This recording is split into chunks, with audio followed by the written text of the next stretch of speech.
비트코인 선물거래 하시면서 수익 내는 게 그게 참 쉽지 않죠. 그쵸? 답답한 마음에 엘리어트 파동 좀 데워보려고 책도 사보고 유튜브도 뒤져봤지만 정작 차트 앞에 서면 여기가 시작인지 저기가 끝인지 도통 카운팅이 안 되셨을 거예요. 유튜브에 영상은 정말 많은데 막상 내가 직접 그려보려고 하면 손이 잘 안 떨어지는 그 기분, 저도 너무 잘 알거든요.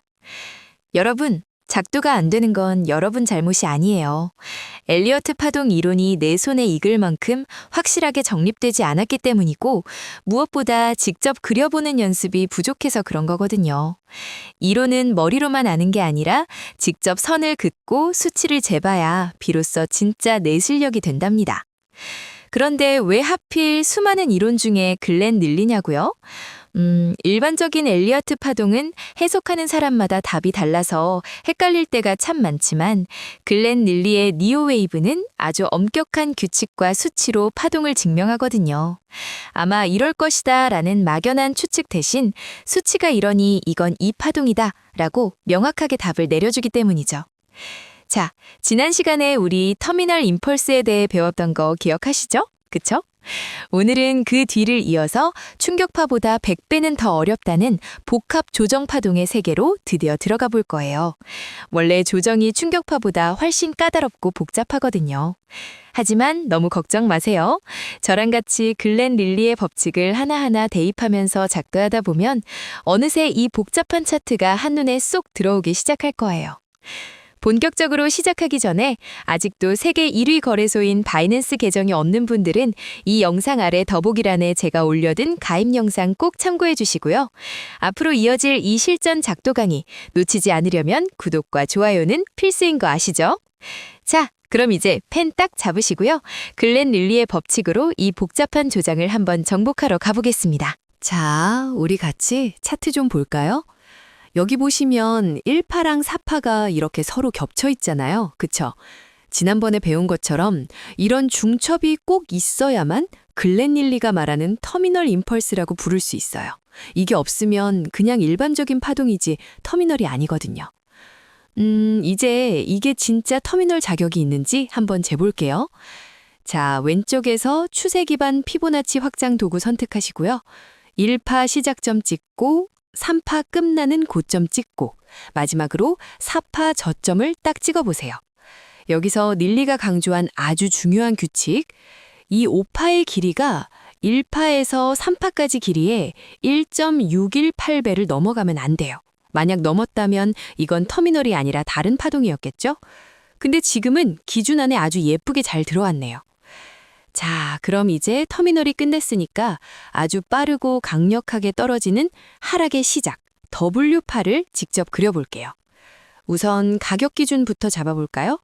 왼쪽에서 피보나치 되돌림 도구 꺼내서 5파 저점이랑 고점을 순서대로 쭉 연결해보세요. 그리고 여기서 우리가 꼭 봐야 할 수치는 1.0 라인이에요.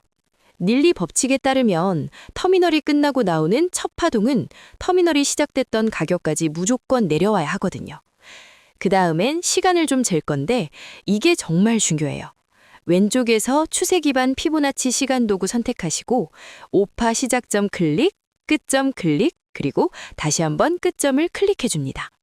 자, 화면에 세로로 생긴 1.0 가이드선 보이시죠? 터미널이 만들어진 시간을 그대로 복사해 온 거예요.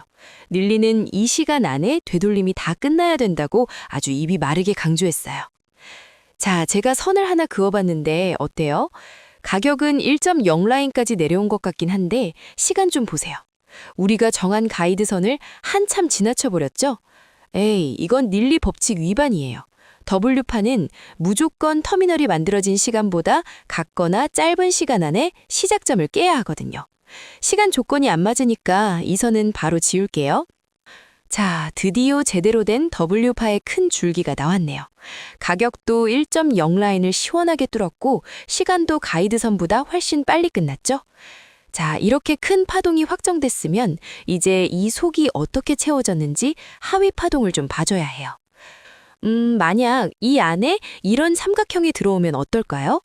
조정 파동이니까 이것도 되겠지 싶겠지만 안 돼요. 절대 안 됩니다. 닐리는 복합 조정의 시작인 W파 자리에 삼각형을 넣는 걸 금지했거든요. 여기는 지그재그나 플랫 같은 표준 패턴만 올 수 있어요. 삼각형은 나중에 Y나 Z를 위해 아껴두자고요. 이걸 또 지울게요. 그럼 이런 플랫 모양은요? 335 구조인데 옆으로 좀 기는 성질이 있죠. 이론적으로는 가능한데 사실 W파는 터미널을 아주 빠르게 되돌려야 해서 실제로는 이런 플랫보다 훨씬 강력한 패턴이 주로 나와요. 그래서 저는 가장 보편적이면서도 힘이 좋은 지그재그 패턴으로 이 안을 채워볼게요. 5355 구조로 아주 깔끔하게 떨어지죠. 그리고 가격은 터미널 시작점보다 낮고 시간은 터미널보다 짧게. 네, 아주 완벽해요. 자, 보세요. 우리가 대충 정한 게 아니라 글렌닐리가 정해둔 수치랑 패턴들이 이 파동이 W파라는 걸 완벽하게 증명해주고 있잖아요. 수치가 눈앞에 딱 보이니까 더 이상 헷갈릴 게 없겠죠? 자, 그럼 오늘 배운 터미널 패턴 이후에 W파 움직임에 대해서 가격과 시간 조건을 다시 한번 총 정리해 볼게요. 글렌닐리 이론에서 터미널이 나오고 나면 그 다음 움직임을 확인할 때 가격이랑 시간을 꼭 같이 체크해야 하거든요. 먼저 가격적인 되돌림 수준을 보면요. 가장 중요한 최소 조건이 있어요. 바로 1.0배죠. 이건 절대 필수 조건이라서 터미널 패턴의 시작점까지는 반드시 도달해야만 해요. 그럼 가장 이상적인 적정 구간은 어디일까요? 바로 1.0배에서 1.236배 사이예요. 터미널 시작점을 살짝 돌파해서 일시적으로 과매도 구간을 만들어주는 형태죠. 그쵸? 오늘 우리가 W파 작도한 부분이 딱 여기예요. 그리고 이 파동이 깊어지더라도 W파로서 가질 수 있는 통상적인 최대 깊이는 1.618배 정도로 봅니다. 만약 1.618배 이상이라도 이전 카운팅 실패는 아닙니다. 1.618배 기준은 최소 1배 이상 조건처럼 반드시 지켜야 하는 절대적인 법칙은 아니거든요. 자, 가격도 중요하지만 닐리 이론에서는 시간도 정말 중요한 거 아시죠? 이 되돌림이 얼마나 걸리는지에 따라서 시장의 심리 상태와 강도가 완전히 달라지거든요. 만약에 이전 파동 대비 시간 배수가 0.25배 이하로 아주 짧게 걸렸다. 이건 극도로 강력한 상태예요. 터미널이 완성되자마자 시장이 패닉에 빠져서 곧바로 폭락하는 경우죠. 0.5배 이하면 강력 등급인데요. 이게 아주 전형적인 터미널 이후의 모습이에요. 반등 없이 그냥 쭉 내리꽂는 형태죠. 시간이 조금 더 갈려서 0.618에서 0.8배 사이가 되면 보통 수준이에요. 하락은 하지만 중간중간 소규모 반등이나 횡보가 섞이게 되죠. 오늘 강좌에서 보통 수준으로 작도를 했는데요. 그 이유는 저희 강좌에서는 WX, YX, Z 3중 복합 조정까지 진행할 것이기 때문에 이후 나올 파동을 생각해서 시간은 0.8배 이하 수준으로 작도한 것이에요. 그런데 0.8배에서 1.0배까지 시간이 꽤 걸린다면 이건 약함 단계예요. 간신히 터미널 시작점을 터치하는 수준이라서 내가 카운팅한 게 맞나? 하고 신뢰도가 좀 낮아지게 돼요. 마지막으로 정말 중요한 거. 만약 이전 터미널 파동보다 시간이 더 걸려서 1.0배를 초과해버리면요? 그건 실패입니다.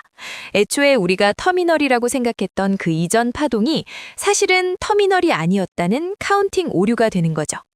그러니까 실전에서는 이 가격과 시간 조건을 꼼꼼하게 다 따져봐야 우리가 본 패턴이 맞는지 그리고 앞으로 시장의 힘이 얼마나 강할지 정확하게 판단할 수 있답니다. 아시겠죠? 복습 꼭 하시고요. 엘리어트 파동을 대충 공부하는 것이 아니고 이렇게 정확한 수치가 눈앞에 딱 보이니까 더 이상 헷갈릴 게 없죠. 하락의 첫 단추는 아주 잘 끼워졌네요. 그쵸? 그럼 이 하락을 잠시 멈추고 반등하는 구간, 다음 하락으로 가기 위한 연결고리 X1파는 또 어떤 비밀이 숨어 있을까요? 준비되셨으면 우리 바로 제2강으로 넘어가서 다음 선을 그려볼게요. 구독과 좋아요 부탁드려요.